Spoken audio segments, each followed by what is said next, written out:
good morning again, good afternoon. I hope you had your masarap yung tanghalian ninyo. I hope you had a good lunch, and I would like to mention my colleague, my party mates, my colleague because we were councilor then. I became vice mayor, he became congressman of the 2nd District of Manila, Congressman Carlo Lopez. At yung aking magandang dilag na may asim pang partner. Mukha lang po siyang 19. 19 years old. Naintindihan nyo na. Pero takwarens na po yan. Tatlo na po ang anak niyan. She's a graduate of political science, a journalist, a missionary. Ang aking partner na anak na bunso ng dati nating mayor Lito Atienza, Chichi Atienza.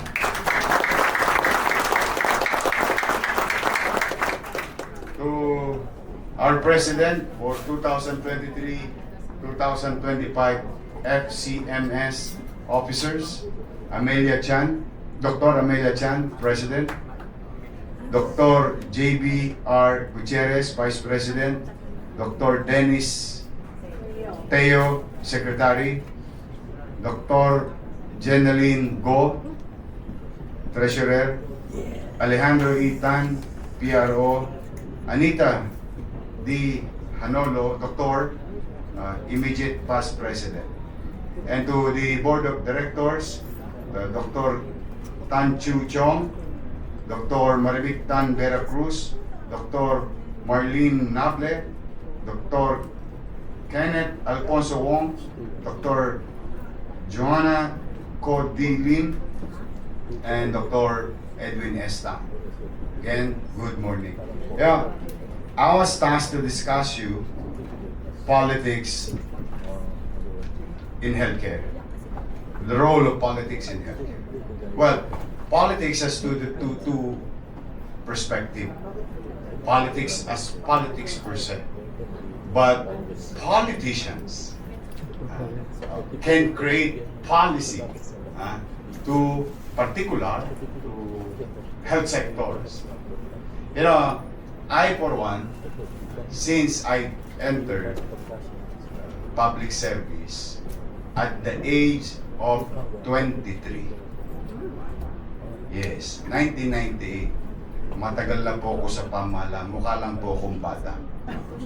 Pero half of my life was dedicated to public service. And I'm a believer of MBN. Like the way sumalangit nawa ang kaluluwa ng iniidolo ko na si Prime Minister Lee Kuan Yew.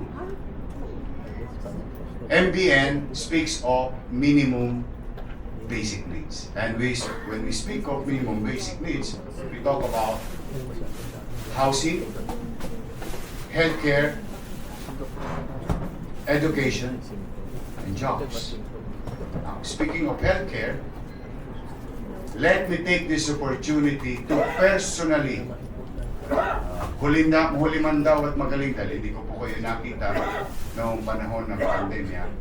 But I, for one, as a citizen of the city of Manila, and to many others who's non-citizen of Manila, would like to thank each and every one of you of what you have done sa panahon ng kadiliman ng buhay ng ating mga mamamayan. Thank you for your service during the pandemic.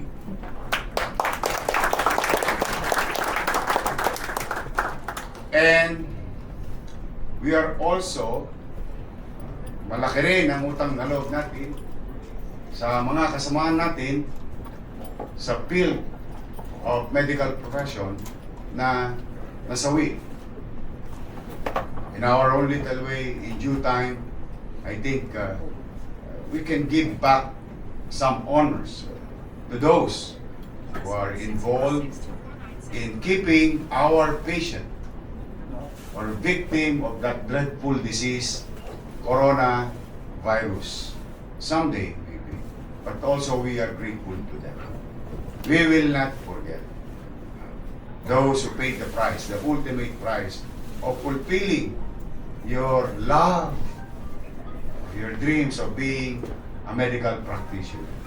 Now, you know, why is it very important to discuss about pandemic? Because at the time, wala naman hong playbook on how to arrest and how to suppress. Because infection is inevitable, but how to delay and you know, para matulungan ang isang pasyenteng infected ng COVID-19. December of 2020, yes, when I saw the situation in Wuhan, it was all over the news. The world is calling it endemic or sa kanila pa lang. But, you know, politicians or public servants and leaders, for that matter, should always take notice of situations. And immediately I've talked to doctors of Manila, under Manila Health Department. Sabi ko sa kanila, antabayanan nyo nga yung sitwasyon na yan sa sa Wuhan. Kako, mukhang masama yung, you know, if picture speaks 1,000 words, more so with videos. Sabi ko, mukhang masama yung sitwasyon. Tapos, kumuha na kayo ng mga medical bulletin, mag-abatan ba sa United Nations, World Health Organization. So they did, and you know, fortunately, when I became mayor in 2019, I don't know why, but I am grateful that all of a sudden, all ambassadors of the respective countries came to visit. First time po yun, ang tagal ko na po sa pamalang lungsod eh. But all the ambassadors of their respective countries came to Manila and see me. And with that opportunity, come February of 2021, and one of those ambassadors is the ambassador of United Kingdom. And I spoke to him. I go, you know, Your Excellency, I think I have a gut feel that this will go out of hand. At the time, wala pang declaration of pandemic eh. Sabi naman ni Ambassador, mabait naman, yeah, the UK is thinking about it also, and we have now some preparation. So sabi ko, can you arrange a meeting with me? I'll fly to London, whoever is tasked to address this possibility. So mabait naman yung ambassador. So I flew, went to United Kingdom and spoke with COBRA, Corona British Response Agency. So it's a task force dedicated to possible. Then they came up with a plan. They came up with a plan already at the time. May projection of deaths already. Ibig sabihin, wala pa namamatay, wala pang alam mo, doon ka bibili talaga pag data-driven ang mga leader ng bansa. Wala pang nangyayaring malala, pero may projection of that na. It speaks of millions because of particular weather condition, kasi sila may winter. So, they had this book, ganito kalaki, pero it's like a manual, and kausap ko yung COBRA, the one who infected Prime Minister. Kasi a few days after that, nagkaroon siya ng COVID. So, sabi ko, can I have, I hope you don't mind, can I have a copy of your plan? Because nobody has a plan. But, wala namang playbook. Okay. Sabi ko, pwede ba pa-xerox ko yan? Mabait naman yung British government. So I got it. They call it Code M. That's the title of the plan. Code M. So immediately, hindi na ako nagpatumpik-tumpik. Pagkakuha ko ng plan, nagparibok ako, dapat mag-i-stay pa ako ng 2 days. Nagparibok na ako, balik mo na ako sa Manila. Sabi ko kila Letlet, yung aking chief of staff. No? Di balik ako. Code M speaks of contain, delay, and mitigate. Contain the infection, delay the growth, and mitigate the socio-economic impact sa buhay ng tao. So that's how I head. Yeah. So when I landed, I called immediately all my 6 directors of 6 hospitals of the city of and the Manila Health Department. Immediately, hindi na ako umuwi. May picture pa yun na from the airport, gabi na ako, diretso kami, emergency meeting. We don't want to spend time on magdili-dali ba? Walang gano'n. So I spoke to them. Sabi ko, aralin nyo na to, mga doktor. Aralin nyo na to. Huwag nyo nang kopyahin yung portion ng winter time. So that's why, having said that, modesty aside, i-GMG nyo. I-google nyo ganda. Immediately, ang payo kagad sa akin ng mga doktor, we have to have our own contained area. And one of the challenges of public hospital, it was designed to be a ward. Yung pahabaan at paramihan ng bed capacity. No? I talked to Dr. Padilla because we have Santa Ana Hospital, and I said, pupunta ako dyan, let's visit. Then we start reconfiguring the entire 9th floor and 10th floor to be COVID wing. And that took us only less than 1 week. Meron na kami kagad containment area where patients can stay and ask what containment processes is required. Nagawa kagad. So, sa awa ng Diyos, what I'm saying is that, if we speak of healthcare, you don't speak to a teacher. You don't speak to a lawyer. You speak with right people who are good in their field of undertaking. And leaders, while it is true that you have a sound mind, that you have ideas, you only give direction to a particular goal. And let those people, but in this case, the medical practitioner, take the lead.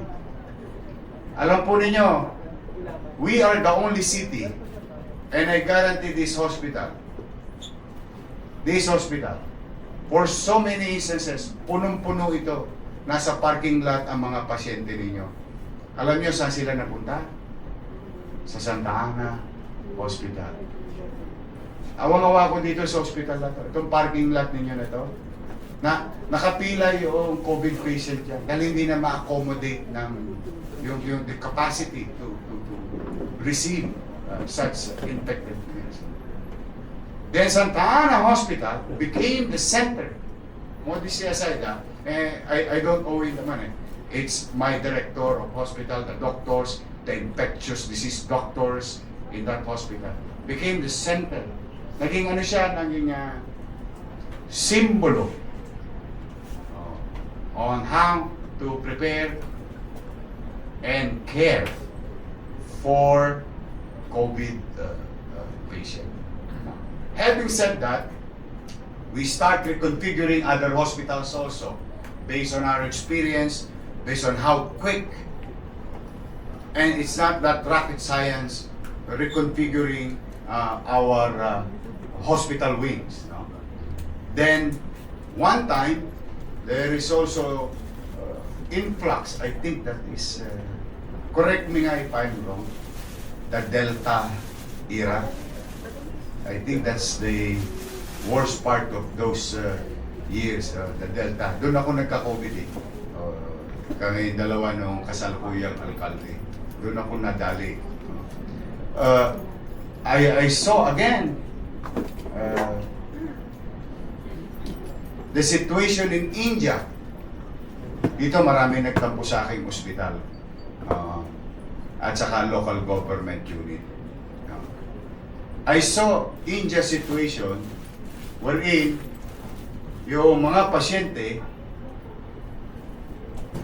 hindi na umaabot kakalakad papuntang emergency room. They were in the streets already. Humahapo. Humahapo yung hingal na hingal. Alam mo yung naging problema?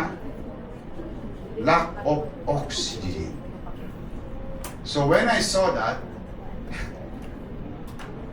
sabi ko daw sa director ko sa MHD, sabihin mo daw sa supplier ng oxygen, kung ang capacity natin, let's just say, one hospital, 100 tanks, sabihin mo magdideposito ako ng additional tanks as long as makaka-acquire tayo ng oxygen. Then we did.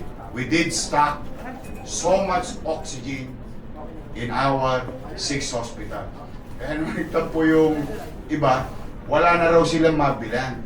Eh kami, panatag na panatag kami sa mga ospital namin. Dala ng, you always try to project. When you look at leaders, talking to doctors and specialists, and leaders who know how to appreciate data, you can assess. You always assess to the worst scenario. If worst scenarios will not come, you are in a good condition while you're in a challenging situation. But you're still in a good situation because when you come and prepare yourself for your people, when you create policies that addresses the concern of those people who are in their respective fields of undertaking, most likely, with all probability, while it is not guaranteed, but with all probability, ay ma-achieve mo yung goal. So nagtampo yung mga ibang ospital na naubusan daw sila ng oxygen. Eh kami, buwan na kami nakatambak. Now, hindi pa rin natigil yung challenge na wala na talagang makuwang space because we cannot shut down hospitals. No. Just for purposes of making it as a COVID hospital alone. Because we have patients for diabetes, we have people na nagda-dialysis kami. In fact, modesty aside, we reconfigure our biggest dialysis center in Santa Ana. Half of it were cordoned by glass, like literally glass, for yung nagda-dialysis pero may COVID siya, nakahiwalay siya. So hindi natigil yung service niya. Cancer patient, yung mga may tuloy-tuloy yun. So sabi namin, hindi po pwede to. Kasi walang deadline yung COVID. Even United Nations World Health Organization cannot give us, anong tawag nila, naalala niyo yung word, kumalat yung word na yun, herd immunity. Oh. But nobody can give us data. When we will achieve, nagtatalo pa nun. Naalala ko nun, may mga pagtatalo pa sa isang ahensya ng gobyerno. 50% daw, 60%, 70%. Sabi ko, hindi po pwede ito. So that's why, one night,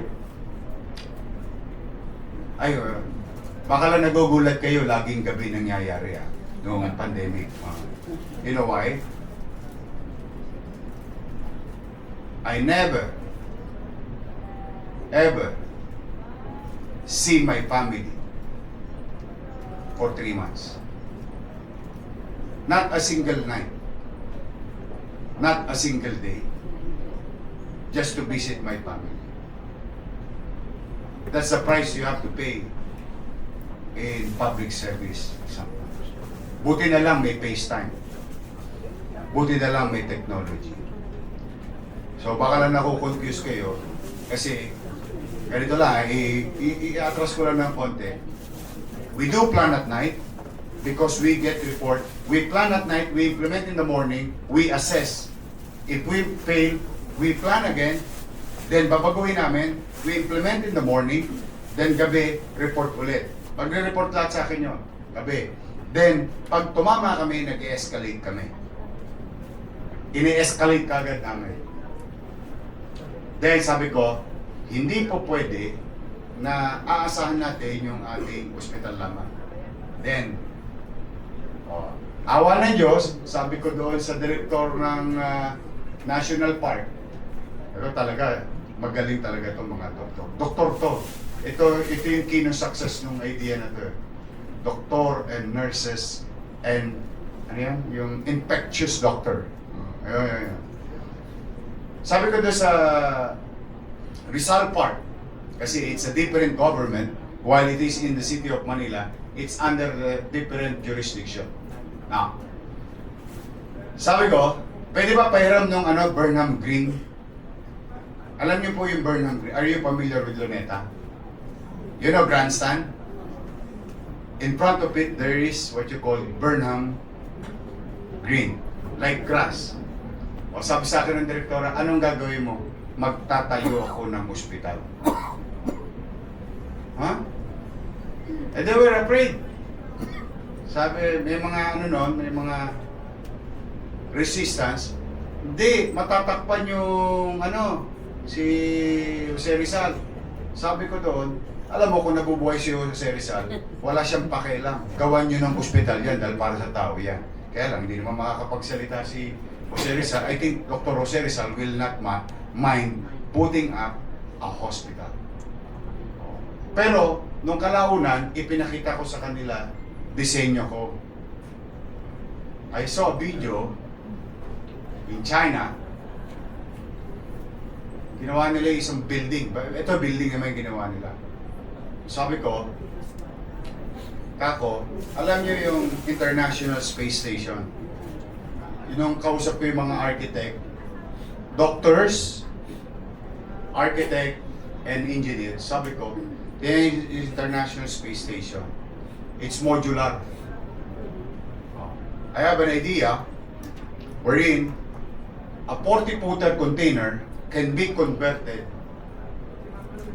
as a temporary hospital with some specifications and design with the guidance of our infectious doctor kasi siya yung talagang namamahala kung how the medical frontliners can be protected.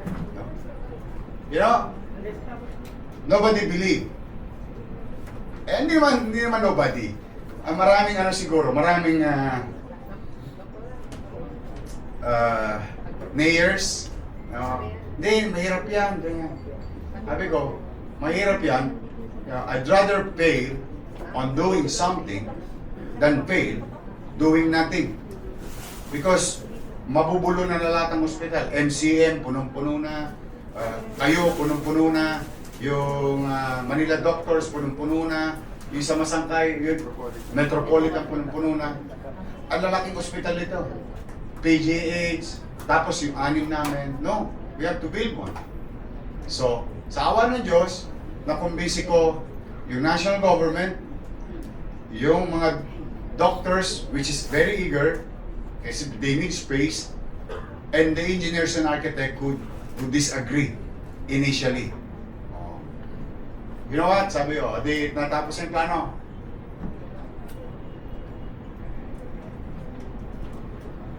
Politics and health. You know what? When I said and asked again, how long you're going to build that? Sabi niya, Sir, mga 6 months. You cannot question eh. These are specialists in their field eh. Sabi ko, 6 months. Alam mo, may tinuro sa amin yung mga matatanda. Aanin mo pa ang damo kung patay na ang kabayo. That doesn't make sense. We are being defeated by Delta variants. And I said, build it in 60 days. 2 months. Alam mo, sinasabi ko lang sa inyo to because this is an internal meeting during the preparation. And I want you to know this because I don't know when it's gonna happen. And it's very important leaders should give particular direction, particular sets of goals, giving point A and point B. And leaders should not ask what transpired between point A to point B. A is the goal, B is the result, no matter what, especially during that time. And the engineer said, Sir, hindi namin kaya. Ba't yung hindi kaya? Eh, Sir, siyempre, 8 oras lang tayo. No. God created 24 hours a day. So we build with 3 sets of people. The first 8 hours is the first set of people. The second 8 hours, the second set of people. Then so on and so forth. Sir, very expensive. I don't care. Money is just money. I can lose money, but we can get back money. But when I lose a life, no matter who he is or she is, life is life. Even though I spend 1 billion peso for a single life, I don't care. Pag na-survive ang tao, yun ang mahalaga. Ang pera mawawala, babalik. Ang buhay, hindi. Awa ng Diyos. Did you know? You can Google it now. We promise the people. Ang yabang namin. Pero sa totoo lang, yung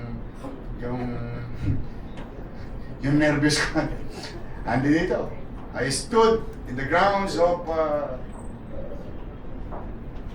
Burnham Green and said, guaranteeing, mga batang Maynila, pumanatag kayo. And taking the risk of valuing your promise. Pumanatag kayo. In the next 60 days, may bago tayong ospital. You know what happened? It was done 52 days.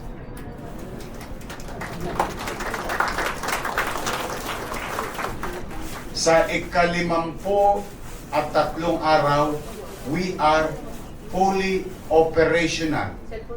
At ginarantiyan ko yung mga nurse na hindi mamamatay ang kuko nila dahil magugulungan ng oxygen. Yung buong ospital na yon is a fully embedded oxygen system in the respective bed. Ang pagkain, 1-2. 1 to sawa. Alam mo ano pagkain ng mga pasyente ron? Nalulugi yung Harbor View. Sarado. Menu. Kaya ibang pasyente, ayaw nang lumabas. They have internet, they have television.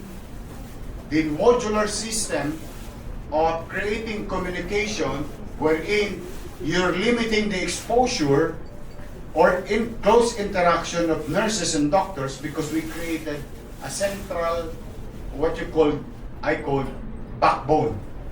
At lahat ng pasyente, lahat fishbone. May sariling banyo. Just use your imagination. Pinagdikit-dikit na container. Sealed. Cut out.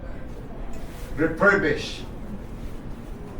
Even the Israeli government, when they visited during the opening, was shocked. Ano tawag niya doon, mga doktor, yung sa floor sa emergency room? Yung binil na may micro, or ano yan eh, it's a very specific binil, no? Na nilalagay sa floor. Anti-bacterial, that's the entire flooring. So it did happen. We've saved. Now, salamat sa Diyos, hindi namin fully utilize ng mga taga-Maynila. Ibig sabihin, kaya ako'y pinagpapasalamat sa Diyos bilang ama ng lungsod, less ang infection, mas less ang namamatay, it's a daily success to our goals and aspirations. Then, mangyari, hindi siya fully utilized by the people of Manila, but it was fully utilized 24 hours a day by the entire Metro Manila. Hindi namin ipinagdamot. Katulad na, you can Google it again. Why do we acquire faster than anybody else? And this is a proud moment for my doctors, to the entire City Hall employees, my teammates, everyone. Why do we acquire faster, including private hospital, of such medicine?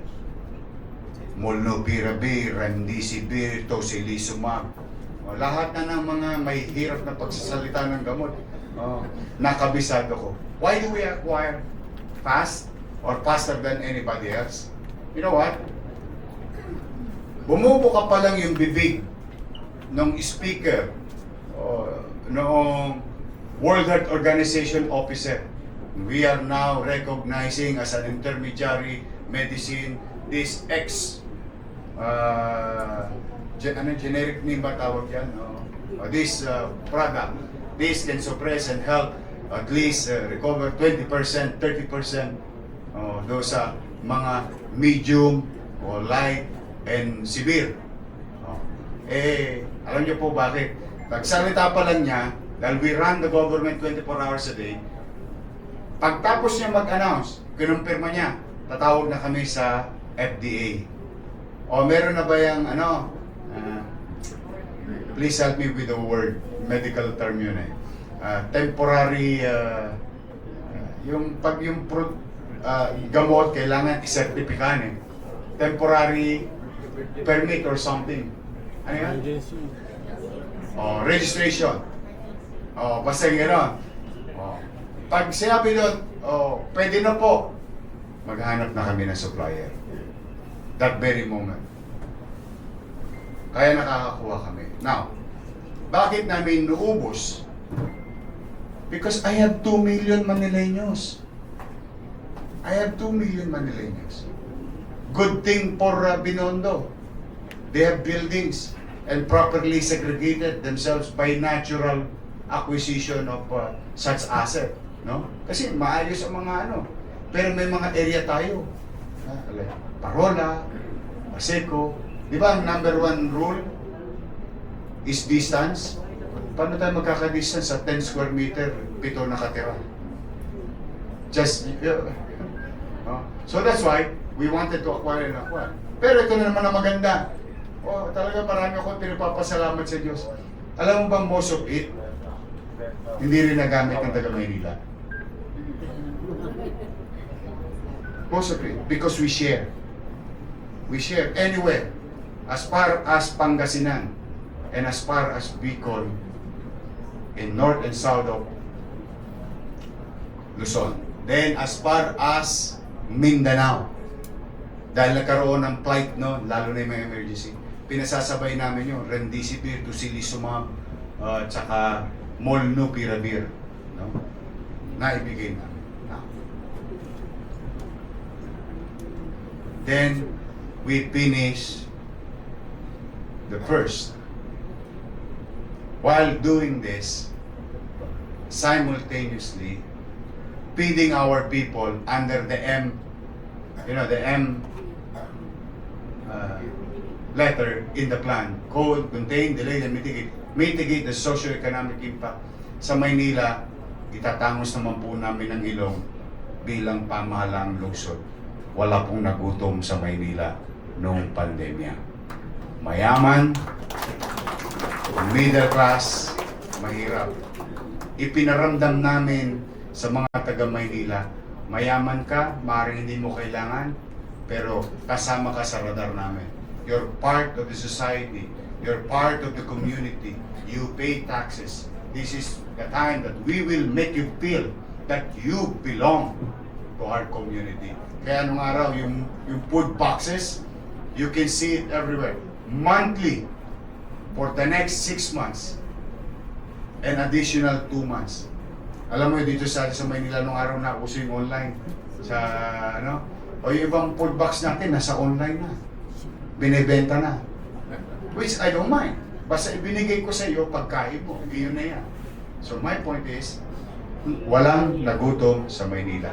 While doing all these things that I have discussed, hindi pa ho to, alam nyo, pag kinuwento ko sa inyo buong pandemya, garantisado, wala po isang linggo, di pa tayo tapos dito. Binigyan ko lang kayo ng bird's eye view of what transpired, why we have not achieved possible hundreds of thousands of people of Manila na mamamatay. And I'm grateful to God, I'm grateful to our medical frontliners, and to the City Hall employees at that time. They paid the price also. Some I sent to the battlefield only to be shot in the middle of it. Alam niyo ba yung pakiramdam ng isang leader? Puntahan niyo nga itong pasyenteng ito. Nasa bahay daw, kunin ninyo. And the one that I sent, mas nauna pang namatay kaysa doon sa pasyente niya. But these are the hardest part of leadership. No? You know that you're going to send somebody and somebody will shoot him or her. Hopefully hindi siya tamaan. But of all these things, while it is happening, yung pangarap ko bilang isang batang mahirap, bilang isang squatter area, lumaki. Yung pangarap ko doon sa MBN, housing, education, healthcare, and education, jobs. Naitatag namin 10-story fully air-conditioned with CT scan, MRI machine, with multiple types of stationary and mobile X-ray, with 2 types of ICU wing. Meron dalawa palang ICU, may isa palang ICU na pang infectious, yung pag masama yung sitwasyon, dapat sama-sama sila. Pero isang nasa ICU na particular lang yung sakit niya, magkaiwalay pala yun. I just learned all these things. Building the new hospital ng Maynila. 10-story, fully air-conditioned. You know, before, ward, public ward. Ganito po, ganito ang ward nung araw.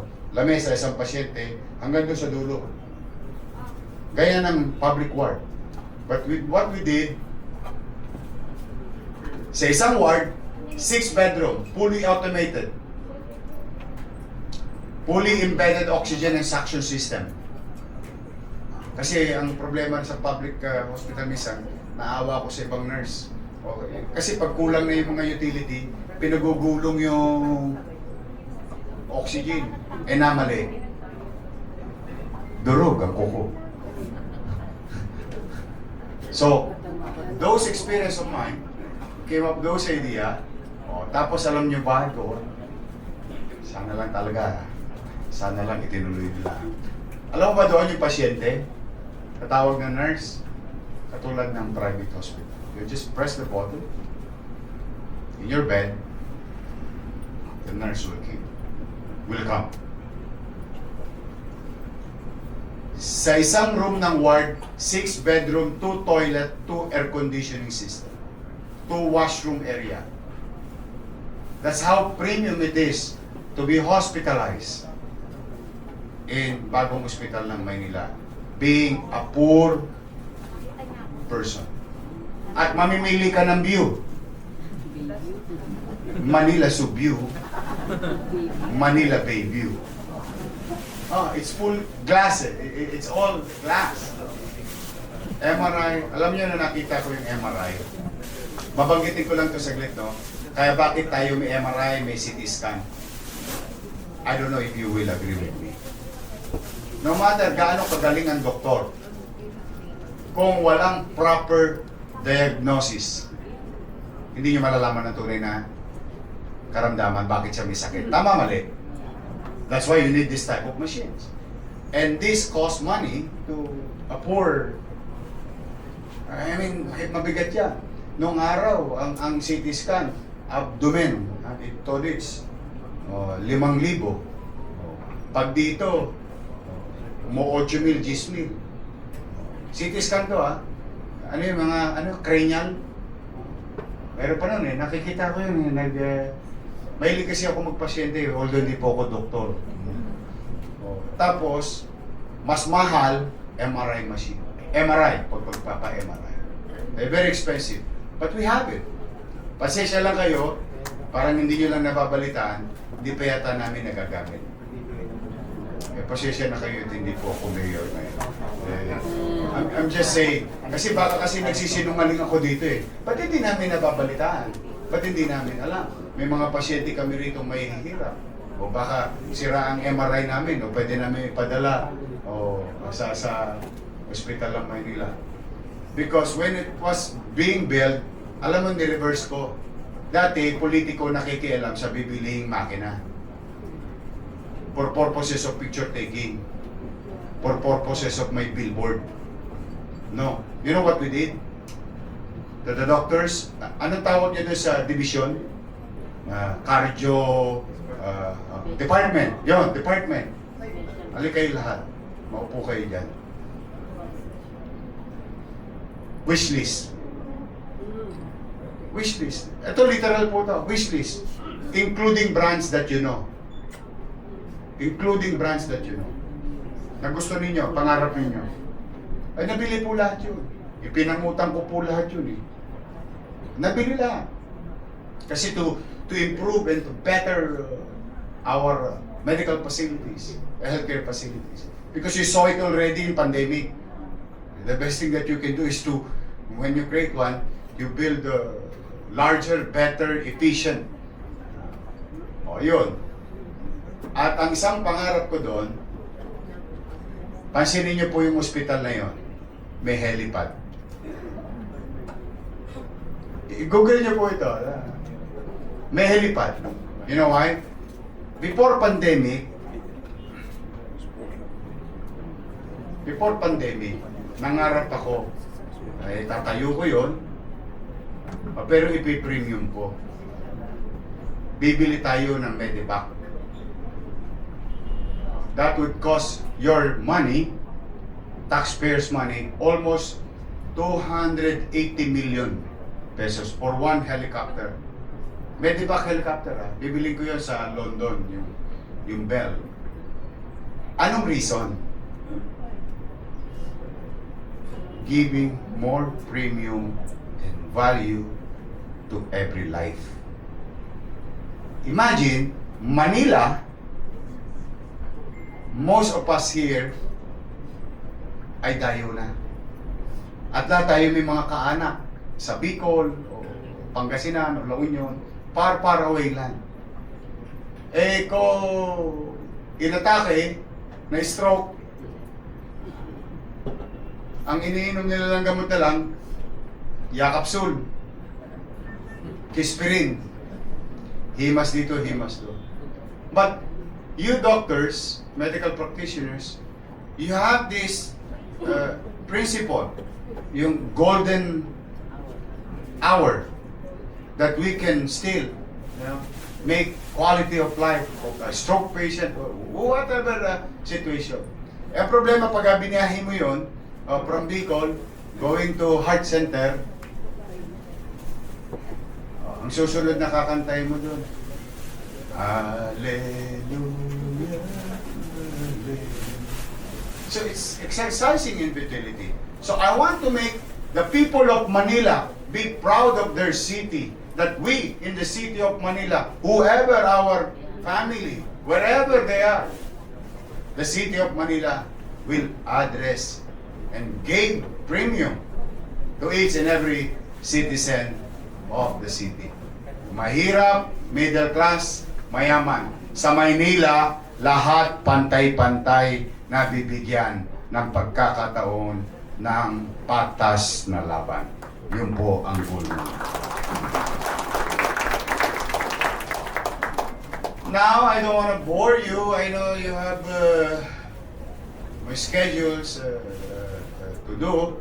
But again, I am thankful for this opportunity and grateful as your mayor at the time, in times of challenging days of our, the most, I think, habang nabubuhay tayo, may kwento tayong pandemic, tayo, itong henerasyon na to, we will never forget. We will have side stories during pandemic, whether you're still a student, whether you're a practitioner, or whatever you are, meron tayong kwentong pandemic. Now, again, that's how important politics in healthcare. That's very important. So when you put people in their respective offices, it is very important that leaders may need not be a doctor, may need not be a lawyer, may need not be a professional. It can be somebody else because this is democracy. But one quality is that we should, I for one, even pag ako bumoboto sa ibabaw, ang hinahanap ko lagi, maabilidad, maparaan. Noong panahon ng pandemya, wala tayong pera. But you never heard me complain. I borrowed. Kanino? Sa private? Hindi. Sa gobyerno rin. Isang katawan, magkabilang bulsa. Naglipatan lang ng pera. Land Bank, DBP. These are government banks. We survive. Never point fingers. Never. Para kaming BDO. We find ways. And this is a very important lesson learned in public service.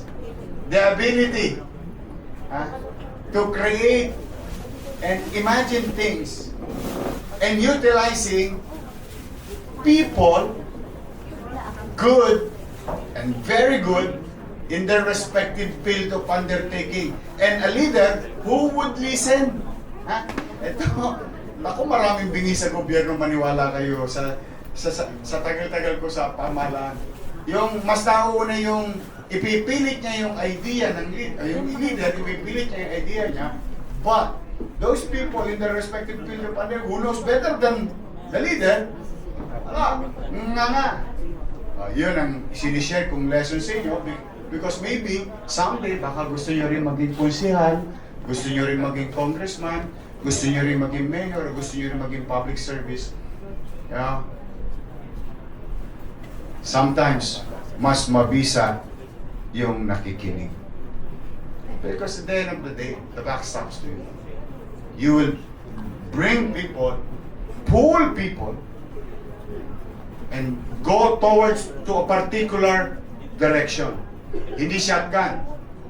And leaders should take the risk of deciding. leaders should be responsible in decision making. And one thing for sure, there is no guarantee of tomorrow. But we can excel today on a given task. So again, sa inyong lahat, maraming salamat sa araw na ito. Kami inibitahan ninyo ni Congressman Carlo Lopez at ang aking hopefully someday ay bigyan nyo kami ng pagkakataon muli na makapaglingkod sa inyo, ang aking minamahal na partner. Hindi po partner in life, ha. Ang pangalan ng misis ko po, Diana. She's an economist, graduate of LaSalle, nadali ng Tondo High School. My wife is an economist. Isa po, meron po siyang special skills. She is a member of the Philippine Taekwondo. And she's also a Chinese. Yes. Filipino-Chinese. She's from Sorsogon.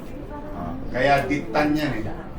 Diana Ditan Dumagoso. To my partner in public service, Chichi Atienza.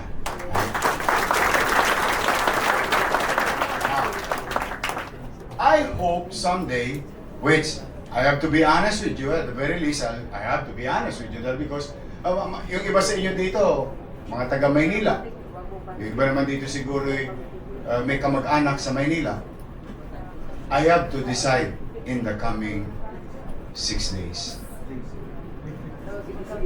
And I hope when we decided, sana makasama namin kayo. And I'll be happy and accepting it with great honor to be of service again to the people of Manila and to those people who come in and out of Manila on daily basis. I am submitting myself to you. Someday we will speak of things about programs of governance, but for the meantime, pinagpauna ko na po sa inyo, ha? Bahala na po kayo. Sana matulungan nyo kami. And bilang panghuli, again, thank you very much nang binigyan ninyo ako ng pagkakataon kahit sa murang edad, despite na mga kalaban ko noon, mga hinog, magagaling, veterano, pero you gave me an opportunity to be of service. Now, again, thank you very much for that opportunity na maging mayor ng Maynila. I hope I did not fail your expectation in the past. Maraming salamat. Pagpalain na kayo ng buong Manila. God first. Thank you.